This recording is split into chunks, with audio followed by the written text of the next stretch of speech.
విద్యుత్ చోద ఎంప్లాయీస్ వాళ్ళు కాంట్రాక్ట్లో ఉన్న వాళ్ళ ఎంప్లాయీస్ని పర్మనెంట్ చేయాలని ఈరోజు పెద్ద ఎత్తున ముట్టడికి పిలుపునిచ్చారు. ఈరోజు హైదరాబాద్లో ముట్టడికి దిగారు. మనతో పాటు కొంతమంది కార్మికులు ఉన్నారు, వాళ్ళతో మాట్లాడదాం. అన్న నమస్తే, మీ ప్రధాన డిమాండ్స్ ఏంది? Conversion, only artisan conversion joint action committee. ఎన్ని ఇయర్స్ నుండి మీరు పోరాటం చేస్తున్నారు? మేము 20 years నుంచి విద్యుత్ సంస్థ నమ్ముకొని పనిచేస్తున్నాం. గత ప్రభుత్వంలో ముఖ్యమంత్రి కేసీఆర్ గారు పలు దఫాలుగా అసెంబ్లీలో కూడా రెగ్యులర్ చెప్పడం జరిగినది. 9 సంవత్సరాలు మమ్మల్ని కాలయాపన చేయడం జరిగినది. మాకు ఏరి కోరి తెచ్చుకున్న తెలంగాణలో కాంగ్రెస్ ప్రభుత్వం దఫాలుగా పాదయాత్రల ముఖ్యమంత్రి రేవంత్ రెడ్డి గారికి, అదేవిధంగా బట్టి విక్రమార్క సార్ గారికి వినతి పత్రాలు ఆర్టిజన్లు ఇవ్వడం జరిగినది. మన ప్రభుత్వం రాగానే మీకు న్యాయం చేస్తాం, మీ అందరిని రెగ్యులర్ చేస్తామని చెప్పడం జరిగినది. ఇప్పుడు 1 సంవత్సరం నుంచి చూస్తున్నాం. మేము జాయింట్ యాక్షన్ కమిటీ ఏర్పడి 6 నెలలు అవుతుంది. మా ఆర్టిజన్లంతా 23,000 మందిలో 3,000-2,000 మంది చనిపోయారు. 19,000 చిల్లర ఉన్నాం. వాళ్లకు కన్వర్షన్ కావాలని ఒకటే డిమాండ్, ఆర్టిజన్లకు కన్వర్షన్ ఇస్తే మాకు రెగ్యులర్గా ఆర్టిజన్ పిల్లలకు కూడా అందరికీ బతుకులు బాగుపడతాయని మేము పలు దఫాలుగా నిరసనలు ధర్నాలు చేయడం. మేమేం సమ్మె నోటీసులు చేస్తలేం, ప్రభుత్వానికి వ్యతిరేకం కాదు, అడుక్కుంటున్నాం. ముఖ్యమంత్రి గారి దృష్టికి తీసుకుపోవడం కోసానికి మా యొక్క అభిప్రాయం. అంతేకాని మేము సమ్మెలు చేసి విద్యుత్ సంస్థని నమ్ముకొని వాళ్ళని డ్యామేజ్ చేయడం కాదు. సంస్థకు మేము కూడా పనిచేస్తాం, దానికి ఎంతో రుణపడి ఉంటాం. నా పేరు చింత ఎల్లయ్య, నల్గొండ స్టేట్ జేఏసీ కో-చైర్మన్. ఇప్పటికీ మీకు ప్రభుత్వాలు ఏమైనా స్పందించాయా? మా గురించి ప్రభుత్వాలు కూడా ఎవరు ఎలాంటిగా స్పందించలేదు. మేము గత 6 నెలల నుండి విడతల వారీగా నిరసన కార్యక్రమాలు చేసుకుంటూ వస్తున్నాము. ఇదే మింటి కాంపౌండ్ ఎస్పీడీసీఎల్ నందు కూడా నిరసన కార్యక్రమం చేసుకొని అక్కడ ఉన్న సీఎండీ గారికి రిప్రజెంటేషన్ లెటర్ ఇవ్వడం జరిగింది. మరియు అలాగే వరంగల్ నందు ఎన్పీడీసీలోని అక్కడ నిరసన కార్యక్రమం చేసి అక్కడ కూడా సీఎం గారిని కలిసి వినతి పత్రం సమర్పించడం జరిగింది. అయినా కూడా ప్రభుత్వం స్పందించలేదు.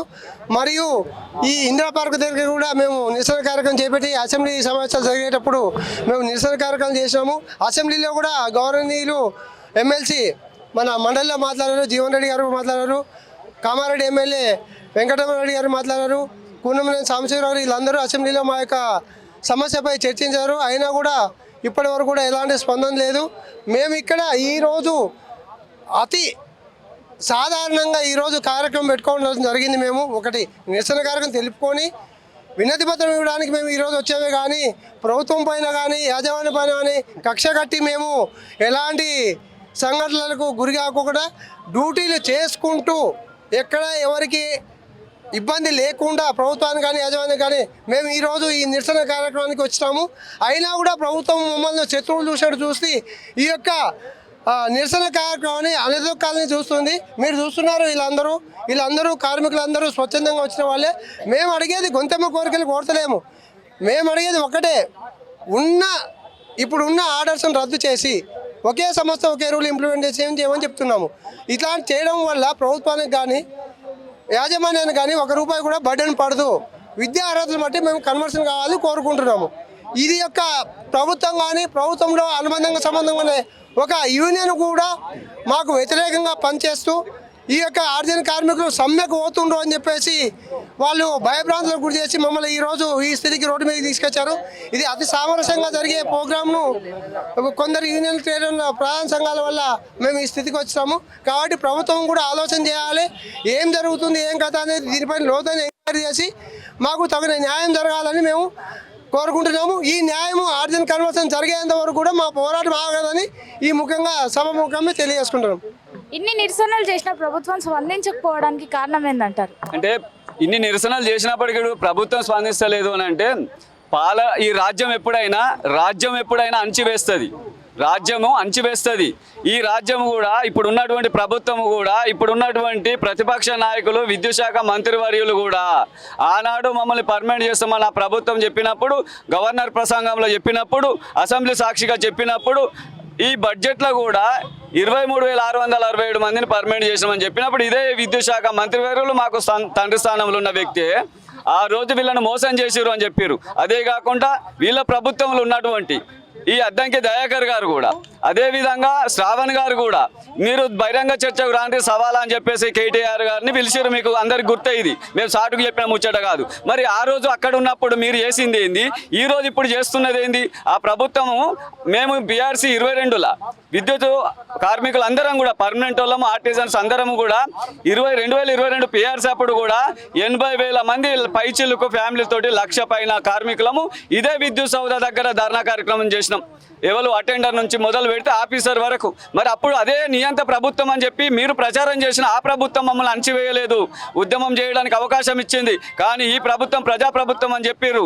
ఈ ప్రభుత్వం మమ్మల్ని ఇవాళ 20,000 మంది లోపల మేము ఏమనొచ్చినాం, మేము ఏం చేసినాం, ఇది ప్రజలకు తెలవాలి, ప్రజా సంఘాలకు తెలవాలి, ఈ మానవతా దృక్పథం కలిగినటువంటి సమాజానికి తెలవాలి, ఈ ప్రభుత్వం ఏం చేస్తుందో తెలుసుకోవాలని చెప్పేసి ఈ సందర్భంగా చెప్తున్నాం. ప్రతి ఒక్కరు కూడా మాకు మద్దతు నిలవాలని చెప్పేసి కూడా ఈ సందర్భంగా చెప్తున్నాం.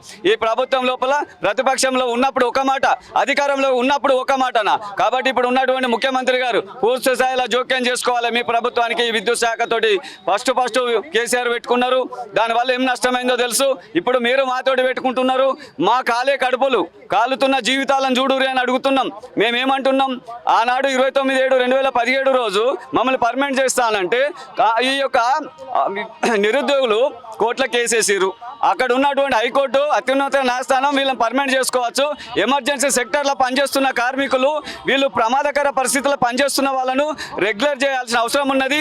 Idea act, industrial dispute act 1947 12(3) agreement ప్రకారం వీళ్ళని పర్మనెంట్ చేసుకోవచ్చు అని చెప్పింది.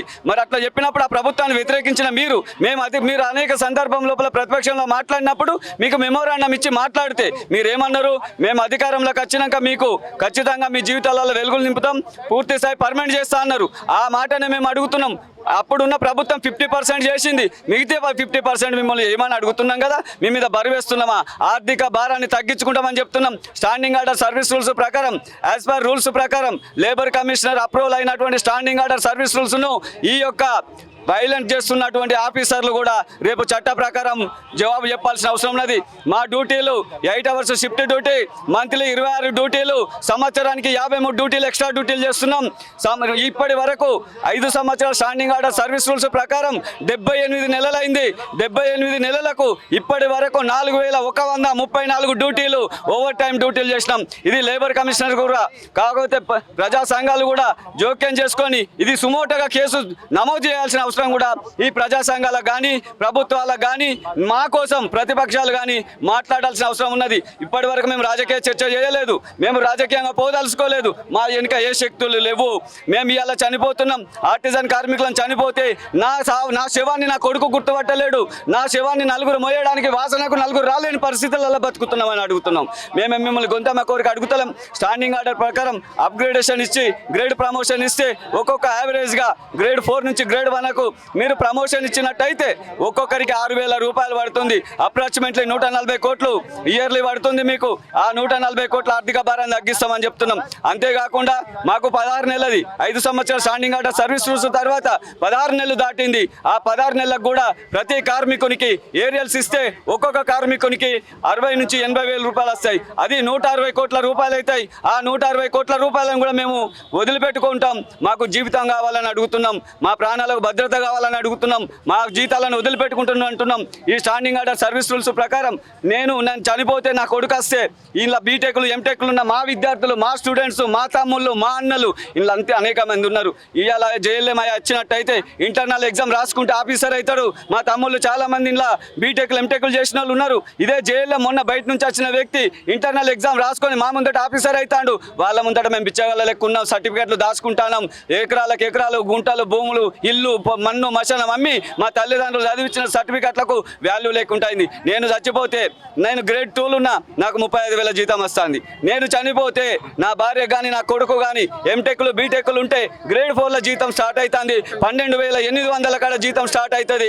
ఆ 12,800 తోటి 2 పిల్లలను, చిన్న పిల్లలను, ఆడపిల్లలను ఎప్పుడు పెళ్లి చేస్తుంది, ఎప్పుడు జీవితం ఇస్తుంది. కాబట్టి ఇంటర్నల్ ఎగ్జామ్కు అలా లేదు. కాబట్టి అట్లాంటి అవకాశాలు కావాలని చెప్పేసి మీరు AP subordinate service rules adapted by Telangana state government GOMS number 196 29/7/2016 ప్రకారం మీరు ఆ సర్వీస్ రూల్స్ అందరినీ కూడా సబార్డినేట్ సర్వీస్ రూల్స్ అడాప్ట్ చేసుకున్నారు. దాని ప్రకారం అపాయింట్మెంట్ బై ట్రాన్స్ఫర్ కింద ఒక 5 సర్వీస్ రూల్స్ 5 సంవత్సరాలు అయిపోతే అప్గ్రేడేషన్ కింద అపాయింట్మెంట్ బై ట్రాన్స్ఫర్ కింద ఒక సర్వీస్ రూల్స్ నుంచి ఇంకో సర్వీస్ రూల్స్కు మార్చచ్చు.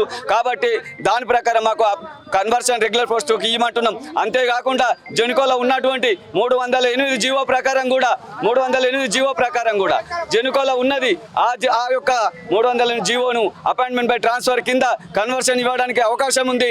దాన్ని ఈ విద్యుత్ సంస్థ అడాప్ట్ చేసుకోవాలంటున్నాం. ఈరోజు మేము రోడ్ ఎక్కింది ఎక్కడ మొన్న 26వ తారీఖు 9వ నెల SPDCL కాడ ధర్నా చేసినాం. మేమందరం మాస్ మెమోరాండం ఇవ్వాలనుకున్నాం, ఇచ్చినాం. మీకు తెలుసు కదా, NPDCL కాడ మాస్ మెమోరాండం ఇచ్చినాం. అందరం కలిసి మెమోరాండము ఒక పల్లెంలో పెట్టి ఒక మంగళార్తిలో పెట్టి మా మెమోరాండం డిపార్ట్మెంట్కి ఇవ్వాలనుకున్నాం. ఎందుకు మీరు అనుకున్నది మీరు ఇచ్చిన మాట నెరవేర్చలే కాబట్టి ఇది డిపార్ట్మెంట్ లోపమా ప్రభుత్వం లోపమా అని ప్రభుత్వానికి తెలవాలి, ప్రజల వల్ల న్యూస్ ఛానళ్ళ వల్ల తెలవాలనే ఉద్దేశంతో NPDCL కాడ చేసిన ధర్నానే ఇందిరా పార్క్ దగ్గర చేసినటువంటి మాస్ మెమోరాండమే ఈ రోజు కూడా ఈ విద్యుత్ సౌధ దగ్గర అదే మాస్ మెమోరాండం ఇచ్చి మేమందరం బల్క్గా వచ్చి సైన్యంగా వచ్చి మా బాధలు చెప్పుకోవడానికి అందరం ఆ మెమోరాండము మంగళార్తిలో పెట్టి మీకు ఇద్దామని చెప్పి అనుకొని వచ్చినాము.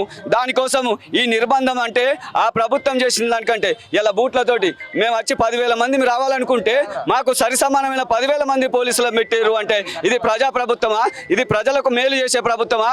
కాలే కడుపులకు కనీస వేతనాలకు నోచుకోకుండా వెట్టి సాకిరికి బలైతున్న కార్మికులు సాగు బతుకులు నేను చనిపోతే విద్యుత్ సంస్థ లోపల అధికారులు తప్పిదాలు ఉన్నా కూడా 16 లక్షలు మాత్రమే మాకు చనిపోయిన వ్యక్తికి ఇస్తాడు. నేను రిటైర్ అయితే నాకు పైసా లేదు, ఖాళీ చేతులతోటి ఖాళీ కడుపుతోటి రిటైర్డ్ అయి ఇంటికి పోతే నా భార్య పిల్లలు ఏడుస్తున్నారు. తెల్లారితే ఈ ఉద్యోగం లేదు, అడ్డా కూలీగా అడ్డను వెతుక్కోవాల్సిన దయనీయమైన స్థితిలో మా కార్మికులు బతుకుతారు. కాబట్టి ప్రజాప్రభుత్వాలు ఆలోచించాలి, లేకపోతే ప్రభుత్వం రాబోయే రోజులలో పతనమవుతుంది. సమ్మెకు పోతాం, సమ్మె నోటీస్ ఇస్తాం. ఇప్పుడు ఈ ధర్నా ఆపేరు కావచ్చు, సమ్మెను ఆపలేరు అని చెప్పి మాత్రం ఈ సందర్భంగా చెప్తున్నాం.